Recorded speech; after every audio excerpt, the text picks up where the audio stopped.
ហើយមានក្មួយស្រីម្នាក់គាត់ថាគាត់អត់ទុកចិត្តប្តីគាត់ទេហើយគាត់ចាត់ទុកថាមនុស្សប្រុសដូចឆ្កែខ្ញុំអត់មានអន់ប្រពន្ធចិត្តអីទេប៉ុន្តែរឿងមួយចង់ប្រាប់ក្មួយស្រីហ្នឹងថានៅពេលដែលក្មួយស្រីអត់ទុកចិត្តប្តីខ្លួនឯងហើយចាត់ទុកថាមនុស្សប្រុសហ្នឹងដូចឆ្កែអញ្ចឹងក្មួយស្រីដេកជាមួយឆ្កែតើក្មួយស្រីសប្បាយចិត្តប៉ុណ្ណាដែលធ្វើជាមនុស្សស្រីដេកជាមួយឆ្កែហើយតើក្មួយគិតថាតម្លៃក្មួយមានប៉ុណ្ណានៅពេលដែលក្មួយយកមនុស្សប្រុសម្នាក់ធ្វើជាប្តីហើយមិនទុកចិត្តហើយចាត់ទុកថាដូចឆ្កែអញ្ចឹងមានន័យថាក្មួយបានសពចិត្តរួមរយៈជាមួយឆ្កែមិនអញ្ចឹងណាហើយបើរួមរយៈជាមួយឆ្កែថ្ងៃក្រោយកើតកូនមកកាលណាវាមានបាជាឆ្កែក្មួយស្រីដែលនិយាយហ្នឹងកើតកូនមកបានសត្វតែឆ្កែខុសគ្នាពីជីវិតគ្រួសារខ្ញុំប្រពន្ធខ្ញុំចាត់ទុកថាខ្ញុំជាមនុស្សដល់បានកូនមកជាមនុស្សខ្ញុំមិនអាចរស់នៅជាមួយនឹងប្រពន្ធដែលខ្ញុំមិនទុកចិត្តទេហើយបើខ្ញុំជាស្រីក៏ខ្ញុំមិនអាច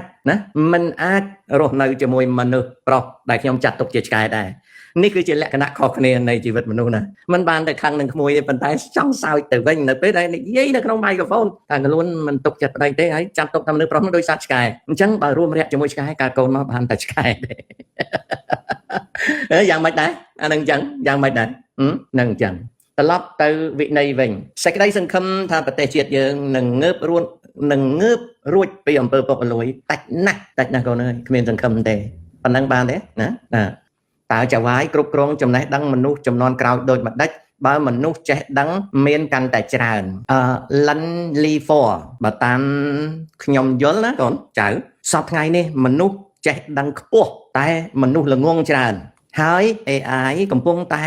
រុញមនុស្សឲ្យល្ងងដំបូងរបស់មួយដែលគេរុញមនុស្សឲ្យល្ងងណារបស់មួយយើងអត់ដឹងទេរបស់ហ្នឹងនេះ calculator របស់នេះរុញមនុស្សឲ្យល្ងងទាំងអស់ដែលសប្តាហ៍នេះ99ឬក៏តិចជាង 1% មនុស្សលែងចេះគិតលេខហើយដោយសារតែមួយនេះ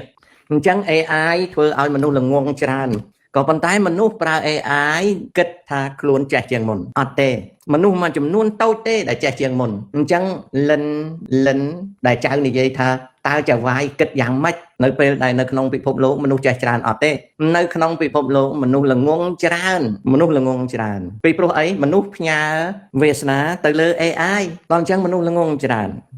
មនុស្សលែងចេះឆុងកាហ្វេហើយដោយសារមានម៉ាស៊ីនឆុងកាហ្វេមនុស្សអត់ចេះគិតលេខនឹងដៃទៀតទេដោយសារមាន calculator មនុស្សបន្តិចទៀតអត់ចេះបើកឡានហើយអត់ចេះច្បាប់ចរាចរណ៍ទេពីព្រោះដាក់ autonomous driving ចូលក្នុងឡានមនុស្សនិយាយប្រាប់ឡានថាទៅណាមកណាយូរទៅមនុស្សលែងស្គាល់ផ្លូវហើយភ្លេចបាត់អស់ច្បាប់ចរាចរណ៍ឃើញទេអញ្ចឹង